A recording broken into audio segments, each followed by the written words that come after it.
نحن أمة ربما إلا من رحم ربك نعشق النكد. الآن أنت سل نفسك، هل وقع معك هذا الشيء؟ لما نجتمع ونضحك كثيرا يخرج لنا رجل يقول الله يستر من هالضحك يا شيخ، ضحكنا كثير غدا يمكن مصيبة. حتى لما نضحك ونفرح نتشائم فيما بعد ذلك. فلماذا نحن عندنا نكد وراثي؟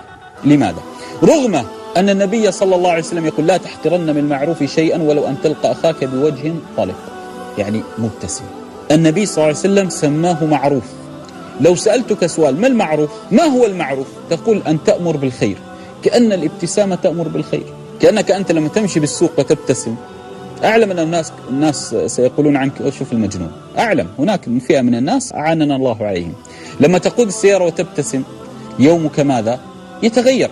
ليس الهيبة أحيانا في أن تكون عبوسا قمطريرا. بعض الناس يظن أن الهيبة أن يبقى عبوسا، تدخل عليه السلام عليكم وعليكم السلام، هكذا بعض الناس يظن. رغم عبيد الله بن المغيرة رضي الله تعالى عنه يقول سمعت ابن الحارث يقول ما رأيت أحدا أكثر تبسما من رسول الله صلى الله عليه وسلم. أمر ديننا أن تعيش ببساطة على 3 أمور: قلبا، وجها، عيشا. لا تعقد وجهك، اجعله دائما مبتسم، ولا تعقد قلبك فلان وفلانة، اجعله دائما مبتسم وبسيط. ولا تعقد حياتك بروتوكول روتين كذا، لا، هيبة من أجل عش على راحتك.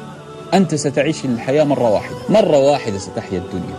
فلماذا تجعل هذه الحياة المرة واحدة حياة نكد وتعب وتحرم على نفسك الابتسامة؟